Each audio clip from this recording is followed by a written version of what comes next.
participação social é uma das diretrizes do Sistema Único de Saúde. Sem ela, num país tão cheio de diferenças regionais e desigualdades, seria ainda mais difícil fazer o SUS atender às necessidades de cada região. Hoje a gente vai conversar sobre a vigilância popular em saúde e mostrar como ela pode ser determinante, ainda mais em tempos de pandemia. O Sala de Convidados está começando. Na minha cidade, muitas ações estão sendo feitas. A vigilância popular em saúde foi muito boa para a gente perceber que nós também podíamos gerar dados. Cada comunidade vai demandar algum tipo de ação específica. Muita comunidade não chega nem a água potável. Temos hoje que usar os dados para gerar maior precisão nas ações da saúde pública. A gente tem um horizonte ali de esperança, de construção de uma outra realidade, né, para aquele território, de uma construção de uma outra realidade de mundo mesmo, né? Conversando comigo hoje pela internet sobre vigilância popular em saúde, Marise Bastos da Cunha, pesquisadora do Departamento de Endemias da Escola Nacional de Saúde Pública da Fiocruz. Bianca Leandro, sanitarista, professora e pesquisadora da Escola Politécnica de Saúde Joaquim Venâncio. Fernando Ferreira Carneiro, pesquisador da Fiocruz Ceará e membro do Grupo de Trabalho de Saúde e Ambiente da Associação Brasileira de Saúde Coletiva, a Abrasco. E a sua participação, mais do que nunca, é fundamental para a nossa saúde coletiva e para a nossa conversa. Tem relatos, comentários ou perguntas para os nossos convidados? Então encaminha para mim pelo WhatsApp 021 997018122 ou pelas redes sociais do Canal Saúde. Fernando, Bianca, Marise, muito obrigada por estar aqui comigo hoje, por estarem os três aqui com a gente hoje, ainda que remotamente, para a gente conversar sobre essa participação tão importante, né? Fernando, eu quero até começar com você, refletindo um pouco sobre esse termo vigilância popular, de onde ele surge e se ele responde realmente ao que é, porque muita gente não sabe o que é a vigilância popular em saúde. Então vamos começar por aí, né? Queria primeiro saudar a todos aí, ouvintes do Canal Saúde, minhas colegas Bianca, Marise, você, toda a equipe de produção. Olha, essa é uma excelente pergunta. A gente pode viajar no tempo, podemos ficar falando horas, né, desse termo, desde a Bíblia, desde Foucault, até chegar nos tempos mais recentes, né, ele vem com uma carga militar, né, desde os tempos da SUCAM, né, campanha, sentinela, né, ela tem sempre esse cunho aí, esse DNA um pouco mais autoritário. Você tem uma ideia, esse campo da vigilância, só houve a primeira Conferência Nacional de Vigilância e Saúde só depois de 30 anos que o SUS foi promulgado, né? Então, a participação social demorou a chegar no campo da vigilância e saúde. Então, nesse contexto pandêmico, né, esse conceito que está, na minha avaliação, sendo construído ainda, ele ganha força novamente, né? Nesse contexto negacionista, que se nega a ciência, se nega, sobretudo, também a participação, a democracia, ele ganha força, né? Já tínhamos experiências de vários que estão aqui, um pouco nos vídeos que vão a seguir, já vão contar um pouco de experiências que já foram desenvolvidas, mas o termo que eu tenho a localização exata foi cunhado aqui no Ceará, numa dissertação de mestrado sobre o impacto da mineração de urânio aqui no sertão do Ceará, que foi cunhado pela primeira vez que eu tenho em registro esse termo. Mas também já tem sido utilizado em várias modalidades em outros territórios do Brasil. É isso. Vamos, ao longo do programa, também esmiuçando melhor do que se trata essa vigilância. Marise, eu queria saber com você como é que esse termo é recebido nas comunidades, né? Porque aí, trazendo até muito da fala do Fernando para cá, esse termo, quando ele chega numa comunidade, muitas vezes que está até afastada das questões políticas e do quanto que isso pode colaborar para que o SUS possa ser mais efetivo, né? Como é que ele chega? Bom dia, queria agradecer a participação, muito bom estar com Bianca e com o Fernando aqui, né? Bom quando a gente está com gente que a gente se entende. Pois é, Yasmin, eu acho que assim, em cima até do que o Fernando veio falando, por conta um pouco da origem desse termo e o significado, né, que a ideia de vigilância traz dentro de territórios que são, né, que vivem, experimentam cotidianamente situações de opressão, de que forma seja, vigilância tem uma conotação um pouco complicada, né? Para a gente da saúde, a gente naturaliza muito essa ideia e se coloca como uma necessidade. Então, uma coisa é o que o sentido do termo que está, concordo com o Fernando, em construção, traz. O que significa? O que significa, esses territórios já fazem. E eles não são contra o que significa, o que vem significando para a gente nessa discussão, a vigilância popular. E essa escuta, esse olhar e essa rede de informação da população. Mas as palavras têm força, né? Então, a gente trabalhar com uma ideia de vigilância popular dentro de territórios que vivem em situação de opressão é complicado. Bianca, esse termo ele não é um termo no sentido tradicional, não é uma vigilância tradicional, mas contribui demais com a vigilância em saúde, né? Como é que isso é possível? Como é que funciona esse encontro de saberes? Oi, bom dia para todos, para todas, né? Bom dia, pessoal do canal, oi, Fernando, oi, Marise. Bem, eu acho que é importante lembrar que quando a gente fala nisso de vigilância popular, que a gente está chamando de vigilância popular, apesar da gente ter tido um boom de iniciativas de auto-organização das comunidades, que é isso que a gente está falando, né? Processos de auto-organização, de luta por direitos, de disputas, inclusive, de lugar de fala, né? De lugar de fala que interfiram nas ações de saúde, nas melhorias das condições de vida. Apesar desse boom que a pandemia nos coloca, o Brasil já tem um histórico, né? Os movimentos populares, os movimentos periféricos do Brasil já têm um histórico de luta, né? Por estratégias, por ações de vigilância popular, vamos colocar assim, né? por uma vigilância civil, por uma atuação mais concreta, né? de terem visibilidade para si. Né? Eu atuei com alguns grupos, né? No interior, no Rio Grande do Norte, na Zona Norte, e em São Paulo, no Grajaú. Assim, o Grajaú já tem um histórico de movimento muito forte em São Paulo, né? Especificamente, eu atuei na região do Cantinho do Céu, e lá a gente não trabalhava com esse termo exatamente de vigilância popular, a gente trabalhava com a ideia de fortalecer a cidadania, e isso era muito presente para eles, sabe? A necessidade que eles tinham que ter um direito atendido, a necessidade atendida, mas eles não se viam no lugar de fala. Eles não entendiam que a saúde, que a moradia, que o acesso à água, de fato, era algo que aquela população precisava ter acesso. Então, todo esse processo de você poder trabalhar esse direito para essas pessoas foi um processo construído junto com eles.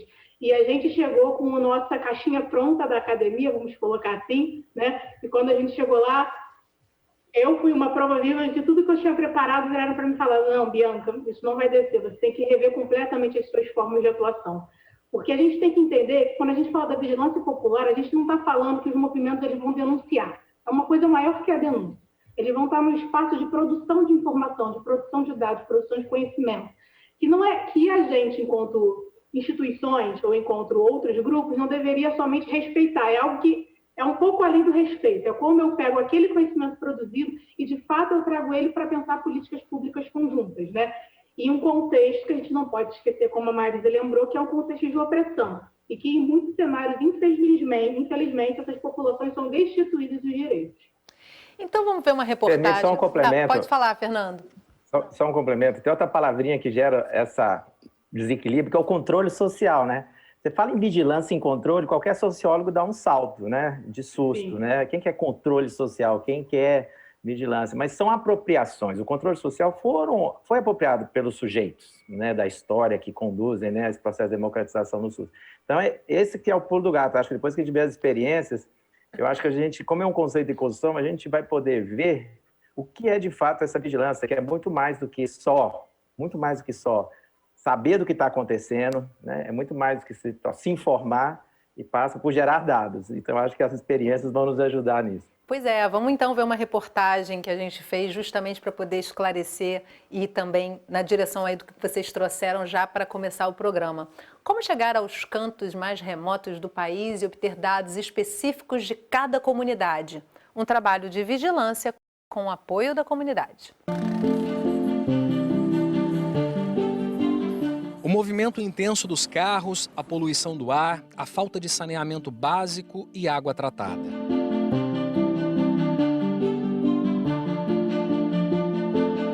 Cada lugar tem características e necessidades diferentes. E E quem melhor do que quem vive o cotidiano do território para falar sobre os problemas enfrentados, os riscos, as doenças mais frequentes? A vigilância popular em saúde começa com um olhar atento da própria sociedade. Esse processo, né, da vigilância popular em saúde, que é um monitoramento ambiental participativo, que é o envolvimento da juventude, é um esperançar, né? É um processo que a gente tem um horizonte ali de esperança, de construção de uma outra realidade, né, para aquele território, de uma construção de uma outra realidade e de mundo mesmo, né, assim, para o que a gente acredita que seja um mundo onde todos tenham direitos iguais, né, principalmente no âmbito da saúde, da alimentação, né, eu acho que no mínimo nesse sentido. Agir numa vigilância popular, né, é agir nesse movimento cívico, né, de que a população se organiza para acompanhar de forma mais sistêmica esses processos que determinam a condição de vida da população. E fazem isso articulado com os serviços de saúde e outros serviços também que são prestados naquela localidade. Um trabalho em conjunto, uma troca de saberes, uma cooperação que envolve desde a coleta de dados, a fiscalização e a ajuda na definição de estratégias. A Fiocruz tem atuado de forma bastante intensa na busca e no fomento de cooperação, de ação junto aos mais vulneráveis, às comunidades mais vulneráveis, né, tentando articular, né, as áreas técnicas das secretarias de saúde, das universidades, né, os diversos setores de conhecimento com o saber popular. Nós temos mobilizado a sociedade e organizado os comitês. Nós temos feito conexão com os trabalhadores que estão nos serviços. Quando eu falo conexão, nós estamos falando de uma interação digital, né, de forma que eles possam nos passar rapidamente informação, o grupo da academia analisa, devolve, organiza com eles, cria no próprio serviço, né, sistemas de informação que ajudem, e também com a comunidade, né, formando agentes populares de saúde, organizando modelos de coleta de informação. E durante a pandemia, uma ferramenta simples vem sendo usada e tem feito a diferença. A partir de mapas e imagens de satélite, é feita uma cartografia social. O que a gente quer colocar, registrar nessa cartografia? Pela parte do serviço, aonde estão as unidades, aonde estão as pessoas que estão fazendo o quê, aonde estão as pessoas que estão acometidas com a doença. Por outro lado, a comunidade vai e busca aonde é o lugar que tem aglomeração, que gera ameaça para a sociedade. E vamos mapeando isso, aonde estão os mais vulneráveis, né? Onde tem asilo, onde tem capacidades também para nos ajudar. E com a ajuda dos agentes comunitários e os agentes sociais de saúde, os dados são ainda mais precisos. Quem transita no território, que são os agentes comunitários de saúde, os agentes populares de saúde, eles conhecem bem a dinâmica desse território e quem habita nele, né? Então, eles podem nos ajudar a fazer uma ação com maior precisão. Então, né, nós temos hoje que usar os dados para gerar maior precisão nas ações da saúde pública. E o envolvimento de cada indivíduo do território fortalece laços e cria possibilidades. O quanto que com o que você coleta de dados você consegue pressionar, né, o poder público e seja a Secretaria Municipal de Saúde, seja um posto de saúde, seja o Estado, seja um deputado, enfim, é um instrumento de pressão popular, né, vamos dizer assim. Outra coisa é um engajamento coletivo, né? Então, ao mesmo tempo que você está vigiando para cobrar seus direitos, você também está se organizando e fortalecendo ali um laço comunitário de cuidado, né? Olha só, a sua participação hoje é super importante. O que você conhece sobre esse assunto? Já participou de alguma forma, de algum tipo de vigilância popular? Encaminhe a sua contribuição para a nossa conversa de hoje. E olha, enquanto a gente estava assistindo a matéria, os nossos 3 convidados já estavam aqui num debate que eu queria muito que todo mundo tivesse ouvido, porque realmente é muito interessante ver vocês discutindo todas as nuances disso, né? Porque essa contribuição mútua aí da academia, da comunidade, né? Uma tríade, como você estava falando, né, Fernando? Eu queria começar por você, até para quem está em casa conseguir entender e também já mergulhar aí nesse assunto que vocês vinham trazendo com tanto entusiasmo, né? Porque quem está envolvido acaba se entusiasmando. Que tríade é essa que forma a vigilância popular em saúde hoje? Vou fazer então, botar gasolina aí na fogueira. Vou usar uma fala do Sérgio Arouca numa entrevista do Pasquinha antes dele falecer, que ele ainda avaliava que o núcleo duro do SUS ainda estava curativista e hospitalizado, né?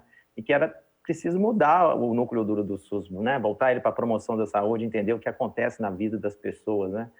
E eu vendo as experiências, organizamos uma Ágora da Abrasco sobre vigilância popular, com a experiência das pescadoras, com observatórios, parceria com a universidade, com a MST formando agentes populares de saúde, com os quilombolas, com quilombos sem convite, com os indígenas, com a emergência indígena, né? Com as favelas, a experiência do painel único.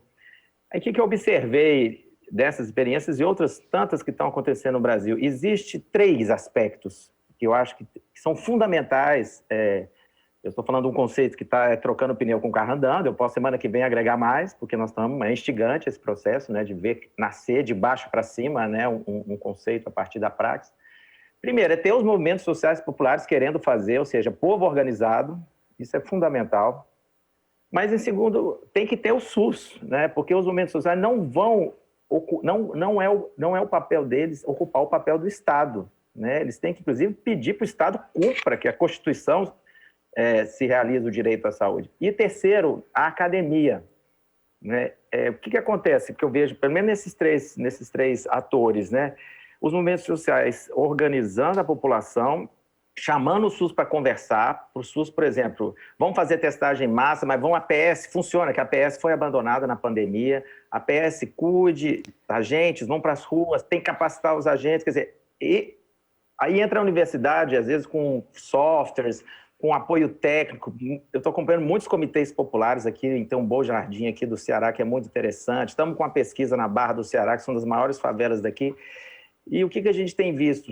A academia ajudando também, de forma intersetorial, né, os movimentos e esse diálogo com o SUS. Se a gente consegue fazer os 3 conversarem e se interagirem, a vigilância popular é muito mais potente. É claro que a gente tem gradações, tem experiências que são mais só movimento, né, mais movimento e academia. Agora, quando a gente junta movimento, academia e SUS, eu tenho visto que tem sido muito potente. E mais 2 atores, só para terminar.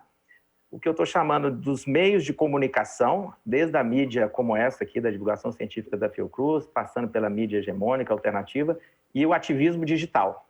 Nós vamos ver uma experiência sobre isso também, né? Se isso também entra, isso é como fermento na massa. Então, é um pouco da experiência, e eu acho que a vigilância popular pode nos ajudar, inclusive, para fomentar um novo ciclo para o SUS, como a Arouca já havia diagnosticado que estava precisando, né? Muitas vezes os espaços dos conselhos de saúde estão aparelhados, o pessoal está desanimado, então o povo está inventando coisas, né? Esses comitês populares nas favelas, né? Nos municípios, são formas criativas, né, de garantir essa participação da população no seu destino, né?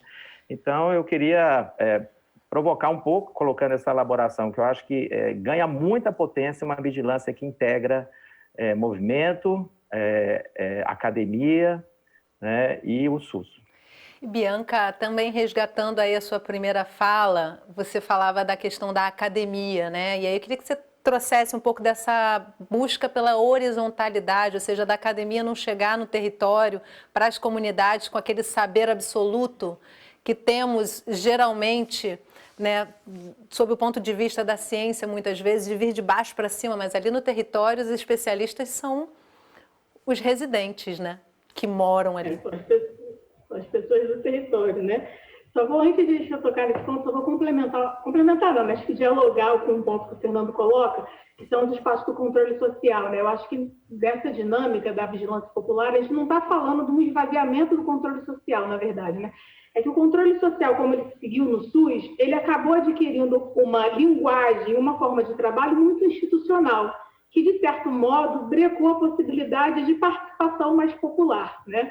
Então, é importante os conselhos existirem, os conselhos de unidades, conselhos regionais, conselhos de saúde. É importante as conferências, é importante ocupar esses espaços, mas a gente está dizendo, olha, só essa estrutura de conselho de saúde não dá conta do que a gente tem de demanda no território, né? Então, por isso, eu acho que a vigilância popular, no contexto atual, também avança nesse sentido, né? A gente já tem o quê? 30 anos de SUS, 30 anos de experiência de conselho, que eu acho que a gente tem que valorizar, aprofundar, mas perceber que precisamos caminhar para outros modos de fazer participação popular, de fazer vigilância popular, né? Em relação, apesar da gente falar da horizontalidade de saberes, né, eu acho que a gente fala no plano abstrato das ideias, porque é uma construção muito difícil, né? E, sobretudo, em territórios que são historicamente oprimidos e marginalizados, né? Eles já recebem as iniciativas de cima para baixo.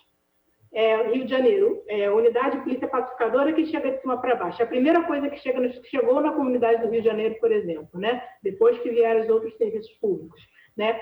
As demandas e as ofertas já chegam pré-prontas. Então, quando você se propõe a fazer o diálogo com alguma comunidade, há um estranhamento inicial, né? Eu trabalhei também no município de Itaboraí, aqui no Rio de Janeiro, e fiquei quase 3 anos trabalhando em uma proposta de fazer uma vigilância mais articulada com a saúde da família em especial, e só para a gente conseguir conquistar, né, a confiança das pessoas, dos profissionais do território, levou 1 ano nessa construção, né, para que, de fato, eles compreendessem que o saber deles era importante, que a gente estava ali para ouvir. Porque a nossa prática de saúde, a Fernanda lembrou que ela é hospitalocêntrica e ela é educativa no sentido de ensinar o outro, né? Nós, profissionais de saúde, aprendemos que a gente tem que educar a população e não se educar com a população. Eu tive também uma experiência na região serrana, no município de Teresópolis, que a gente estava fazendo essa discussão, e que uma das enfermeiras falou, nossa, ufa, a sua fala para mim foi muito importante, porque eu tinha esse ranço de que, essa carga, né, esse peso de que eu tinha que educar os ACFs, eu tinha que educar os cadastrados, quando, na verdade, eu não preciso carregar tudo isso para mim. Mas é super compreensível, né, em relação à lógica que a gente é formado. Só fazendo aqui uma parte para quem está assistindo a gente, ACS, Agentes Comunitários de Saúde, né, que são peças fundamentais aí para a vigilância popular. Queria trazer com você, Marisa, além de deixar muito à vontade, se quiser comentar, acrescentar, enfim, dialogar com as falas anteriores do Fernando e da Bianca, uma fala da Marina Praça, né, na matéria, achei tão bonita, ela fala um esperançar, né, a construção de uma outra realidade para o território.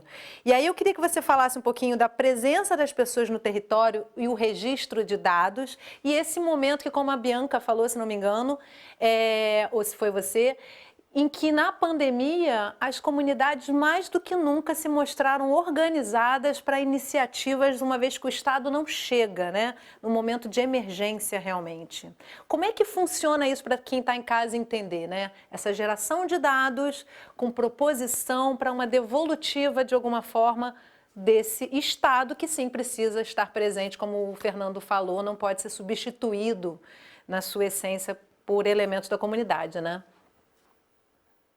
Obrigada, Yasmin. Boa questão. Vou começar pelo esperançar, que é a minha praia, apesar da realidade sombria.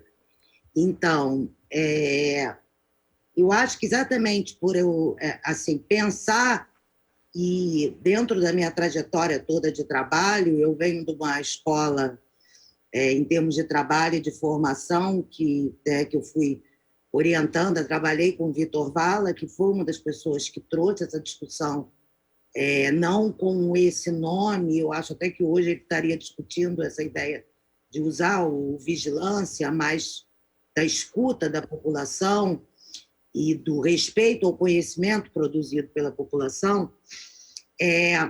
Para mim, isso é uma necessidade, né? É mais do que...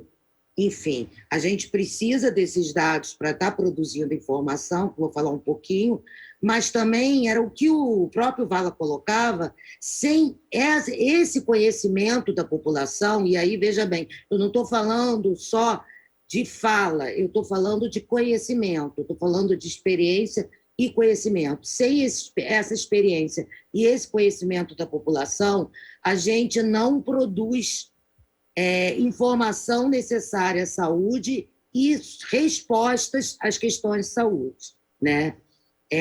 Eu concordo completamente com o Fernando dessa tríade, acho que é o melhor dos mundos. Mas a gente vive hoje uma crise política e institucional muito séria. Então, para mim, o esperançar está muito por aí. Está muito nesse movimento que a população pode trazer a nível do que está acontecendo nesses territórios e que a gente não tem condição de ver, né? Eu costumo falar que existe um desencontro entre a dinamicidade do território, que só é acompanhado por quem vive ou quem trabalha e que está próximo, e a dinamicidade, por exemplo, dos serviços de saúde. Por mais competente que esses serviços sejam, a gestão seja, os profissionais sejam implicados, é muito complicado acompanhar a dinamicidade do território.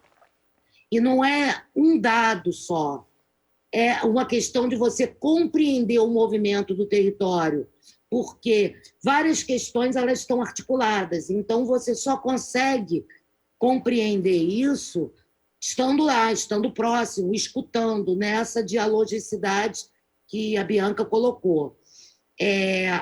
A questão do que eu entendo como a vigilância popular, que talvez não tivesse esse termo, e que dá origem na Constituição da gente, sobre a questão da participação, ela vem de uma história em que, na verdade, quem criou isso é a população, né? Desde muito tempo, mas principalmente nos anos 80, o que a gente viu em plena crise política no Brasil e com as mudanças políticas foi essas populações vulnerabilizadas, esses territórios de periferia vivendo essa transição democrática, trazendo essa questão da participação. Então, o que aconteceu foi que tanto a academia, quanto o SUS, quanto as escolas, quanto várias instituições incorporaram isso. E a participação virou uma participação que eu chamo de participação controlada, né? Para usar um termo, participação para inglês ver. Então, a gente diz que a população está participando e chama alguns representantes. Por isso que a minha ênfase na população e na vigilância popular, não é que eu não acho importante, como o Fernando colocou, e eu acho que as outras, vamos dizer, as outras faces da tríade, mas a minha luta é para dar qualidade ao conhecimento produzido por essa população, dar legitimidade e compreender o que é essa experiência cotidiana de vida. Por quê? Porque esse conhecimento não é institucionalizado. Marise, e quanto mais ele não é institucionalizado, eu acho que mais potente ele se torna. Me desculpa te interromper, mas eu já tenho aqui que fazer um intervalo. Volto em seguida com você, Bianca. Estou vendo que você quer fazer um comentário, mas a gente tem que fazer um intervalo rapidinho e no próximo bloco a gente vai mostrar 2 exemplos de ações de vigilância popular em saúde. O intervalo é muito rápido, não sai daí.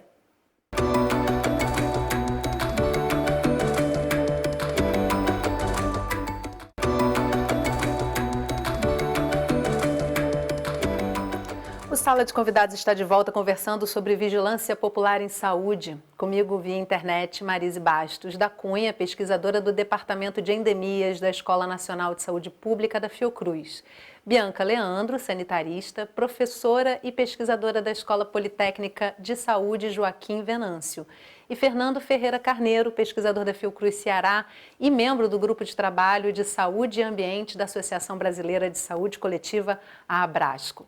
Se você ainda não participou no primeiro bloco, ainda dá tempo. Manda suas perguntas e comentários para a gente. Eu recebo e compartilho com os nossos convidados. Você pode encaminhar pelo WhatsApp 021 997018122 ou pelas redes sociais do Canal Saúde. Quem melhor do que os que vivem na comunidade para chamar atenção sobre os impactos de uma nuvem tóxica? E ainda, oferecendo dados sobre a saúde da população com impacto no SUS.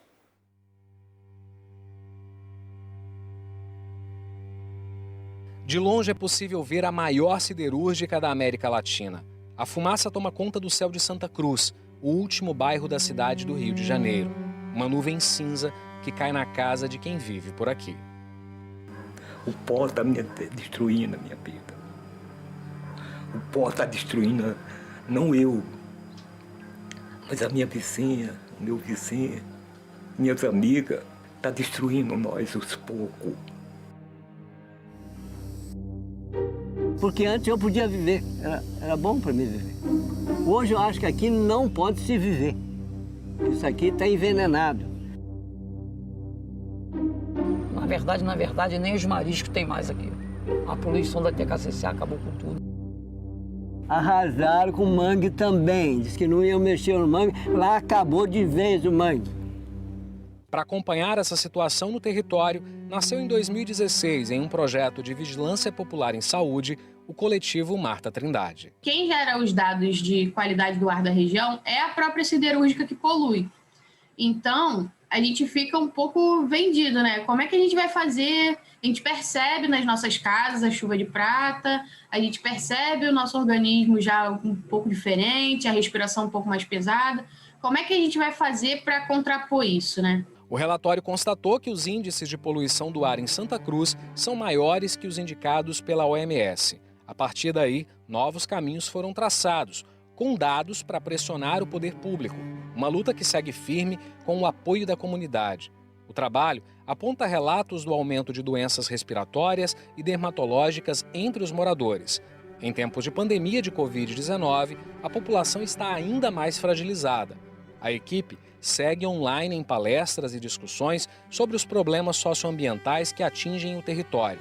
Ações práticas para dar suporte para quem mais precisa também estão sendo feitas, como a distribuição de cestas básicas em conjunto com outros coletivos. A vigilância popular em saúde foi muito boa para a gente e continua sendo, né? Porque a gente continua fazendo isso, só que de outra forma, né? Mapeando famílias, identificando vulnerabilidades e tudo mais.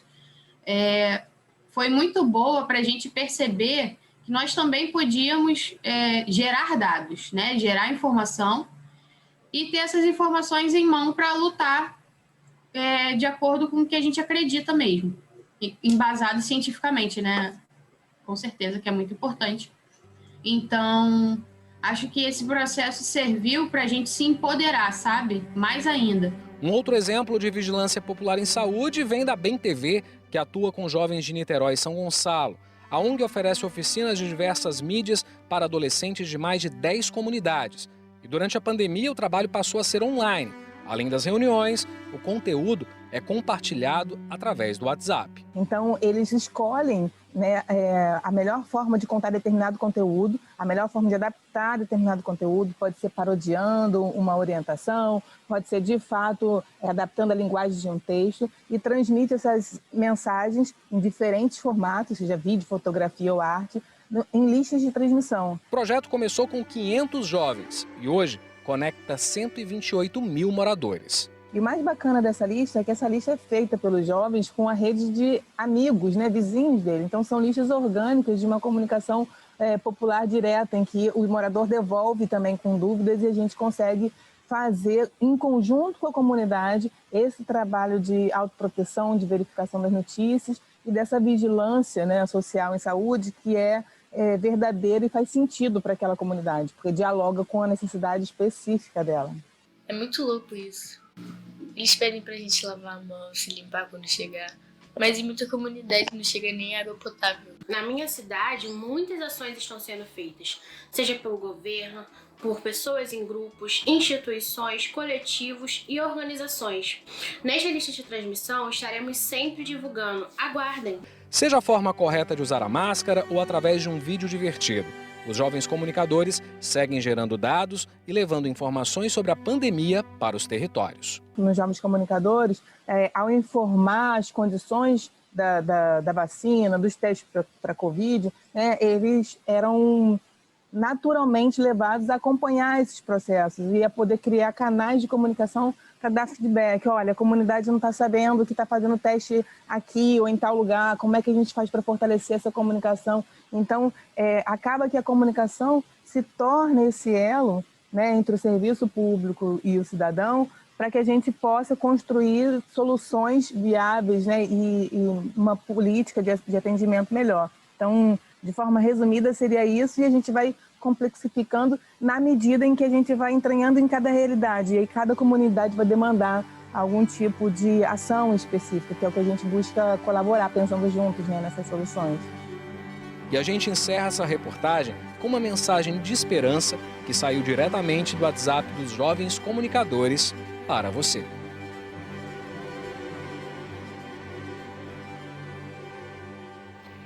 E olha só, a gente já tem algumas participações aqui da nossa audiência. Se você ainda não encaminhou seu comentário, suas perguntas, manda para a gente aqui pelo WhatsApp.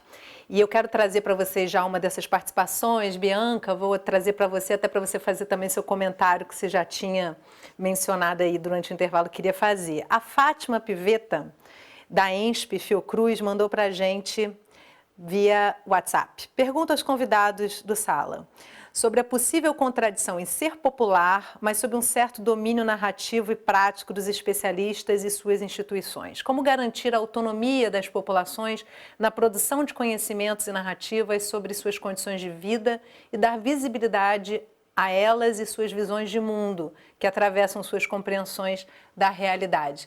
E até acrescentando uma questão que a gente também ficou aqui debatendo enquanto via a matéria, né, Bianca? O menino falando, eles mandam a gente lavar a mão toda hora, mas algumas comunidades sequer têm água. Eu acho que a gente pode acrescentar aí, né, como é que a gente traz essa realidade para o teórico, né? Não fica dissociado uma coisa da outra. Eu acho que essa fala foi muito interessante, né, de como as medidas chegaram extremamente de cima para baixo, e é assim mais ou menos que funciona, né, infelizmente. E outra fala que eu achei muito interessante na matéria foi a fala da Vanessa, do coletivo Marca Trindade, quando ela coloca que eles estão produzindo informação, né, eles estão gerando dados, que exemplifica um pouco o que eu falei no início do programa. Eles não estão só denunciando a nuvem de fumaça que paira literalmente sobre a cabeça deles, mas que implicações isso tem para a saúde e produzir informação mesmo. E aí, muitas vezes, é o comentário que eu faria em relação à frase, ao que a Marisa colocou, da valorização do conhecimento. E muitas vezes essa informação, esse dado produzido pela vigilância popular, pelos coletivos periféricos populares, é colocado num lugar de desqualificação, né? Ele é colocado e é desqualificado para não ser utilizado. E eu acho que não tem nenhum problema a gente utilizar a informação que eles colocam. Assim como a gente utiliza as informações e os dados produzidos pelos serviços de saúde, que são importantes, e a gente aponta que eles têm limitações, né, que eles têm desafios, a mesma coisa acontece com os dados produzidos pelos movimentos populares. Eles vão ser úteis, vão ter suas limitações também. E como que a gente faz essa complementariedade dos saberes é que é o grande desafio, né? E aí, respondendo um pouco a pergunta colocada, eu acho que a gente tem que ter um cuidado enorme para não tutelar, né, a vigilância popular como sendo, né, de quem cunha determinado termo teórico, né? Na verdade, o que alguns autores acadêmicos fazem é narrar, né, e trazer outras correntes teóricas que dialogam sobre as atividades, sobre esse tema. Mas eu acho que é muito importante tentar garantir que os movimentos populares tenham seu espaço de fala, tenham seu espaço de voz, possam se colocar. Não é falar por eles, é falar com eles e deixar eles falarem também. Ontem eu até estava escutando uma aula de saúde coletiva e periferias da Universidade de Emancipa e foi muito interessante, né? Você teve a fala de uma das professoras do curso ministrando a aula e depois você teve a fala de duas pessoas de movimentos periféricos, uma do Recife e o outro de São Paulo. E, enfim, a fala deles foi muito potente, né? Então, como é que a gente pega todas essas narrativas, todas essas informações produzidas e, de fato, apoia para a construção de políticas públicas integrais. E aí, Marisa, eu queria trazer também o seu comentário e também uma reflexão ali sobre esse se utilizar dos braços da comunidade para dentro da pesquisa acadêmica. Como é que isso funciona na prática, né? Esses dados entram na pesquisa de que forma e chegam no SUS de que maneira? Eu acho que esse é o desafio, né? Como chegar no SUS, que eu falei, né? Esse desencontro e o fato da institucionalização, muitas vezes, amarrar a agilidade que o processo de produção de informação necessita, né? A dinamicidade que a gente precisa, acaba dificultando. Eu queria agradecer a pergunta da Fátima. A Fátima é coordenadora do Laboratório Territorial de Manguinhos, do qual eu faço parte, e que a gente já trabalha. A gente teve, inclusive, um projeto especificamente com esse nome de vigilância popular, e a gente trabalha com isso, com esse diálogo, com essa escuta da população. Então, eu posso falar, inclusive, respondendo a tua pergunta, um pouco da experiência da gente. Como é que é para trazer isso? É muito difícil você dar, vamos dizer, sistematização e até quantificar aquilo que é qualitativo. É qualitativo no sentido da pesquisa e é qualitativo no sentido da qualidade da informação. A gente está tratando do humano, e quando a gente trata do humano, é 100%. Então, existem processos que são invisíveis e que a gente não consegue, muitas vezes os próprios profissionais de saúde não conseguem estar percebendo no dia a dia.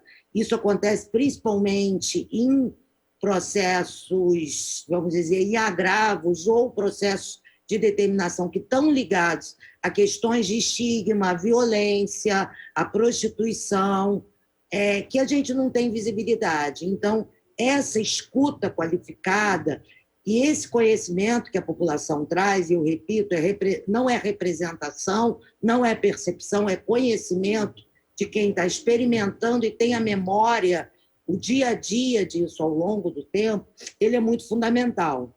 Hoje, por exemplo, vocês devem ter visto, né, que Bianca, Yasmin, o pessoal aqui do Rio, teve uma operação que atingiu pessoas no metrô, no Jacarezinho, atingiu a população.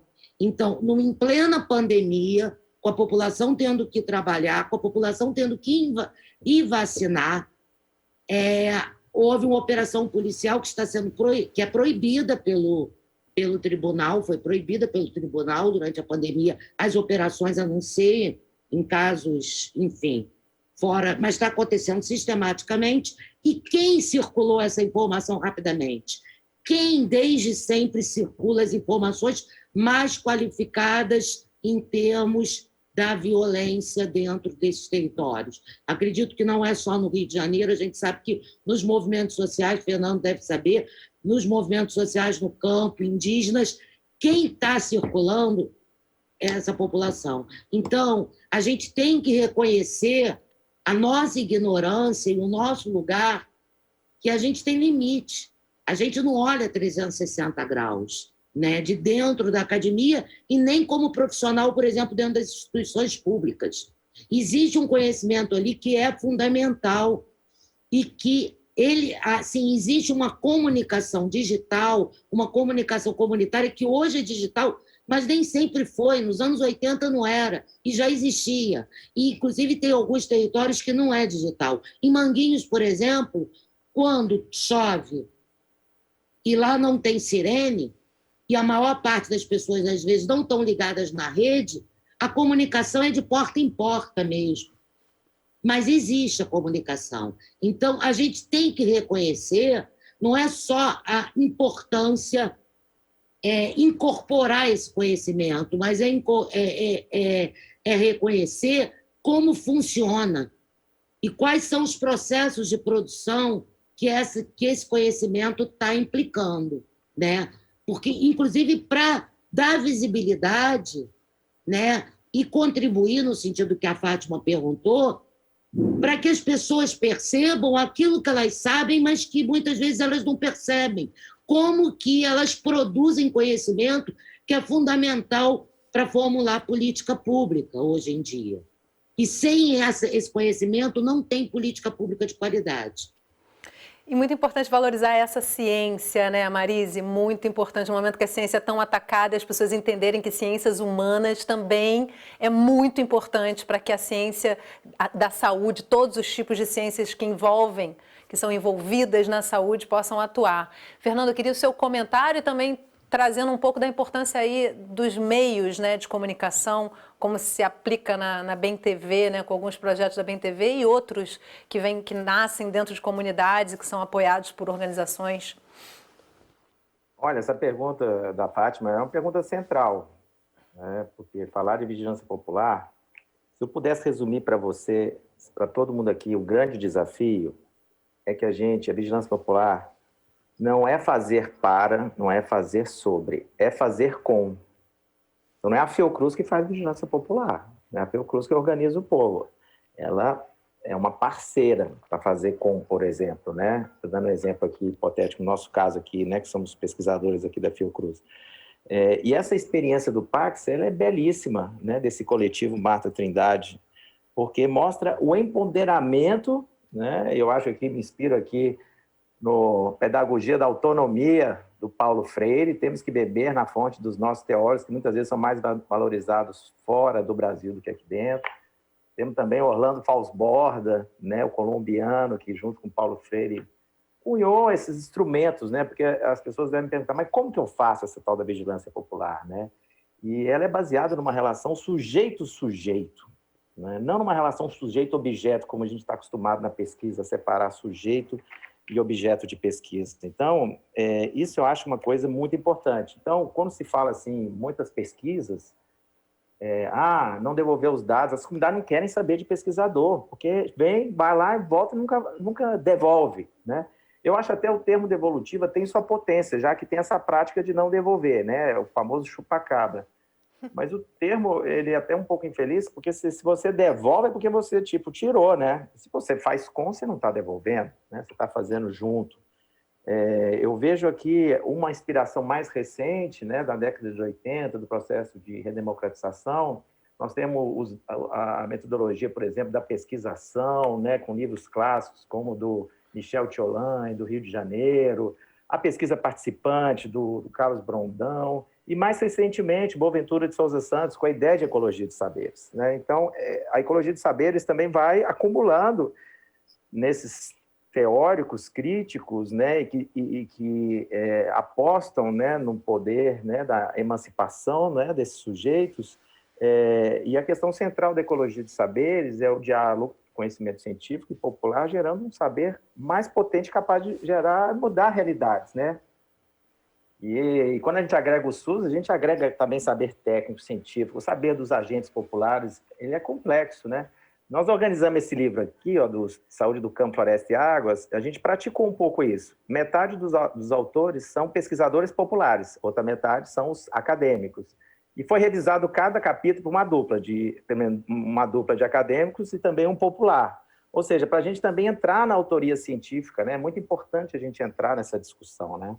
Então, para a gente fazer vigilância popular, eu queria dar só mais um exemplo. A gente precisa realmente beber na fonte para ter inspirações teóricas e inovar em termos metodológicos, né? Que eu acho que é o pulo do gato. Eu estava numa reunião recente do Comitê Popular aqui do Bom Jardim. Imagina, 340 mil habitantes, já teve 500 mortes só ano passado, mais que Sobral, do que o Crato. E eles estão um ano trabalhando, eles estão fazendo muito mais que vigilância popular. É o caso de Paraisópolis, por exemplo. Articularam ações de segurança alimentar, tem gente que até faz fábrica de máscaras, né? Mas só nesse aspecto que eu queria concluir, que eu acho muito interessante. Eles criaram mapas comunitários de áreas de aglomeração, áreas de casos, e finalmente agora estão dialogando com a vigilância epidemiológica. E viram que como os mapas batem, inclusive o mapa popular é mais atual, porque onde tinha favela não tem mais, onde tem agora... É vivo, né, Fernando? Onde não tinha, tem. O mapa Isso popular é vivo, né? Mas ele, veja, com o mapa da vigilância, os dois dialogando, ele fica um mapa muito mais potente para se tomar decisões, para se planejar em conjunto, né? Esse é o segredo, né, de como que a gente consegue potencializar e depois fazer os debates para encaminhar as políticas públicas que estão faltando chegar, né, nesses territórios. Então, eu queria falar um pouco sobre isso mesmo, quer dizer, a gente tem que beber na fonte de teóricos, né, que nos ajudaram muito, como eles, né, mas, ao mesmo tempo, também criar essas práticas inovadoras, né, que juntam ciência, mas também junto conhecimento popular, diálogo com o SUS, né, para realmente a gente conseguir fazer a diferença, né? Eu acho que essa que é a oportunidade que esse debate está nos dando. Bianca, vi que você queria participar, queria fazer um comentário, mas quis realmente aguardar, porque eu tenho aqui 2 manifestações da nossa audiência para você. O Fabiano Bart mandou pelo Instagram, fez uma pergunta. Na sua experiência, qual o diferencial na formação do sanitarista bacharel em saúde coletiva para pensar a vigilância popular nos territórios, no SUS e na academia? Guarda essa pergunta aí, porque eu tenho ainda mais uma manifestação aqui para você. Saudações do grupo do Grito dos Excluídos Continental para a querida Bianca Borges. Trabalhamos juntas na formação para o controle social no Cantinho do Céu, São Paulo.